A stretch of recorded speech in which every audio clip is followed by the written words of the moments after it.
إضافة إلى أن الأدوية والمستلزمات الطبية في طريقها للنفاذ تماما في مستشفيات قطاع غزة. كمية الوقود المتوفرة في المولدات الكهربائية أيضا آخذة في النفاذ، صادمة لنا في القطاع الصحي وللعالم بأسره. כל איש חמאס הוא בן מוות. חמאס זה דאעש, ונרסק ונחסל אותו, כפי שהעולם ריסק וחיסל את דאעש. Une crise humanitaire se dessine à Gaza, vous venez de l'entendre, et ce qui s'annonce est tout aussi dramatique. Alors, cette guerre a déjà fait plus de 260 000 déplacés à Gaza, une prison à ciel ouvert, mais je viens de déplacer à l'intérieur de ce petit territoire.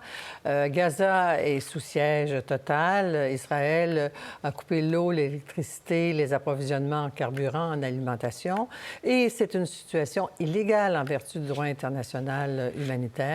Mais l'ONU continue de demander un corridor humanitaire afin de pouvoir acheminer de l'aide et garantir des services à la population civile. J'ai parlé tout à l'heure avec une avocate, Claude Mahon, directrice juridique de Médecins sans frontières, que j'ai joint à Bruxelles. Madame Mahon, bonsoir et bienvenue à 24/60. Bonsoir Anne-Marie. On vient d'entendre Benjamin Netanyahou dès samedi dire qu'il ferait tout pour écraser Israël alors qu'on espère une certaine négociation pour libérer les otages. Est-ce conciliable de vouloir dire écraser le Hamas et libérer les otages? Effectivement, c'est une situation qui est actuellement assez compliquée, voire dramatique. Pour le moment, la réponse israélienne sur Gaza, ce sont des bombardements, bloc par bloc, rue par rue. On sait aussi qu'il y aurait environ 100 000 soldats israéliens déployés aux frontières de la bande de Gaza qui seraient prêts à intervenir avec différentes autres factions qui promettraient de s'y rejoindre le cas échéant. Donc effectivement, libérer les otages dans ces circonstances, même si c'est évidemment un souhait plus que légitime et tout à fait compréhensible, semble effectivement assez compliqué. Est-ce que le droit d'Israël de se défendre a des limites en vertu du droit international, du droit humanitaire? Effectivement, je pense que c'est sans évidemment rien enlever aux actes absolument dramatiques qui se sont déroulés ce week-end en Israël, qui relèvent évidemment des violations les plus graves du droit international humanitaire, sans enlever ce drame et cette gravité.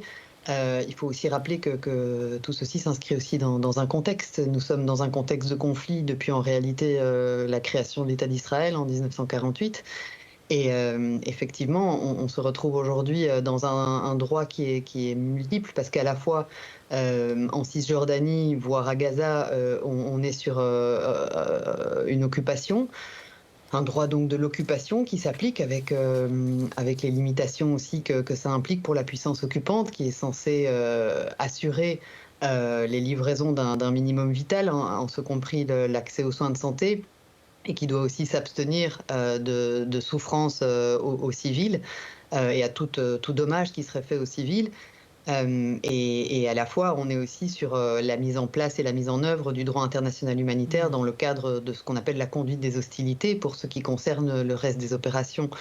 Donc c'est clair qu'aujourd'hui, ce statut d'occupation, il n'est pas tellement contesté par de nombreux observateurs, que ce soit le Comité international de la Croix-Rouge, le Conseil de sécurité des Nations Unies, la Cour internationale de justice, voire même la Cour suprême israélienne elle-même, même si effectivement au niveau de la politique israélienne, c'est parfois un statut qui est nié et où on refuse effectivement cette appellation d'occupation, en tout cas sur la Cisjordanie et largement sur Gaza, puisqu'effectivement sur Gaza, par ailleurs, on a une occupation dans une bande qui est administrée exclusivement par le Hamas depuis 2007, même si on sait quand même que Israël continue à opérer un contrôle certain sur les frontières maritimes, terrestres et aériennes. Donc effectivement, dans le cadre de ce conflit, on est tout de même confronté à des limitations que le DIH, donc le droit international humanitaire, préconise.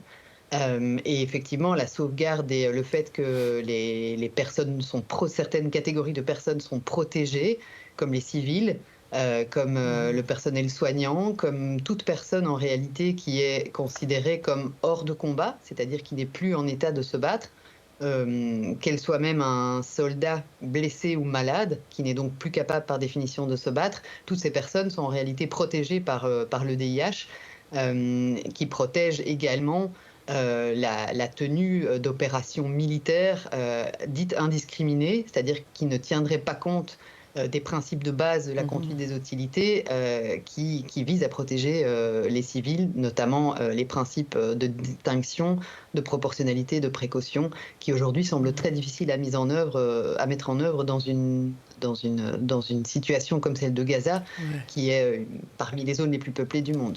Très difficile de mettre en œuvre le respect de ce droit humanitaire international, donc une grande impuissance. Donc, est-ce que ce droit-là est devenu plutôt théorique, puisque quels sont les moyens à notre disposition pour protéger ces populations civiles? Alors, il est théorique, mais moi, j'aime quand même à rappeler que c'est tout ce qui nous reste en cas de conflit. Si on considère que tout cela n'existe pas, alors ce qui a pu être négocié au lendemain de la Seconde Guerre mondiale et qui serait très difficile à renégocier dans le monde actuel, c'est les dernières barrières qui restent pour protéger, dans le pire des scénarios, qui est un conflit de ce type de violence. Parce que les appels au respect du droit international et des conventions ont été lancés par les alliés d'Israël, mais ces appels-là ont-ils, selon vous, été entendus par Netanyahou et son nouveau gouvernement d'urgence créé aujourd'hui, selon vous? Puisque la volonté, c'est d'écraser le Hamas dans Gaza. Alors aujourd'hui, il ne m'appartient pas tellement de pouvoir répondre à cette question-là. C'est difficile à dire. C'est clair aussi que cette opération a démarré très récemment, puisque le week-end s'est passé, que les frappes ont essentiellement commencé en début de semaine, donc il y a 3 jours. Aujourd'hui, moi, ce que je peux en savoir, c'est qu'effectivement, Médecins sans frontières, qui est présent dans les territoires palestiniens occupés depuis 1989, sauf erreur, on est présent sur Gaza depuis plus de 20 ans. On est présent aussi à Naplouse, à Jenin, à Hébron, à Jérusalem. Et c'est clair qu'aujourd'hui, nous avons près de 300 staffs nationaux et une vingtaine d'expatriés à Gaza qui ont tous dû se réfugier dans des bâtiments des Nations Unies parce que plus personne en soi n'est à l'abri à Gaza aujourd'hui, visiblement. Les bombardements sont extrêmement violents, frappent un peu partout. Des structures hospitalières ont été frappées également. On sait aussi que du personnel des Nations Unies, jusqu'à 9 personnes, des membres de l'UNRWA, ont été tués. 18 écoles de l'UNRWA ont été également frappées. Donc on voit que ce sont effectivement des bombardements de grande ampleur et qui sont effectivement relativement indiscriminés pour ce qu'on peut en observer aujourd'hui. En effet, Guterres a confirmé la mort d'au moins, vous dites 9, mais je pense que c'est rendu à 11 employés de l'ONU. Votre personnel à vous, vous dites qu'il est peut-être à l'abri, mais on a dû partager avec vous une grande inquiétude de leur part. Ah ben bien sûr, et je ne sais pas si on peut dire qu'on est à l'abri. C'est clair qu'on a en tout cas dû bouger. Maintenant, le personnel national qui vit dans les quartiers, qui rentre chez lui le soir, est bien évidemment aussi soumis à des risques massifs de bombardement. Donc non, je ne pense pas qu'on puisse dire que même notre personnel soit à l'abri. Oui, surtout que là, maintenant, tout est bouclé. Il n'y a même pas question... il est question d'un corridor humanitaire, mais ça se négocie. L'Égypte, la frontière entre l'Égypte et Israël, je crois que c'est complètement fermé. Donc, ce siège total, lui aussi, il est en violation du droit humanitaire international. Parfaitement. Après, il y avait déjà un blocus sur Gaza depuis à peu près 2007. Maintenant, donc ça signifie aussi que les Gazaouis ne pouvaient pas sortir et rentrer dans Gaza comme ils le voulaient, comme vous le savez. C'était un blocus qui s'ouvrait ou qui était plus ou moins Fluide. Fort, si on veut dire, impliquant aussi d'autres ressources, en fonction un petit peu de l'évolution du conflit et des relations entre les parties.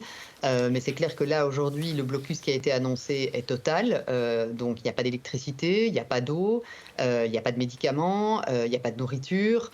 Donc, il y a 2 postes frontières pour permettre de rentrer et sortir de Gaza. Le premier, Erez, qui renvoie sur Israël. Le second, Rafah, qui renvoie effectivement sur l'Égypte. Celui d'Erez est complètement fermé. Celui de Rafah, je pense, est ouvert très très peu brièvement, in and out, mais surtout a fait déjà l'objet de au moins 3 frappes, si je ne m'abuse, depuis le début de la semaine.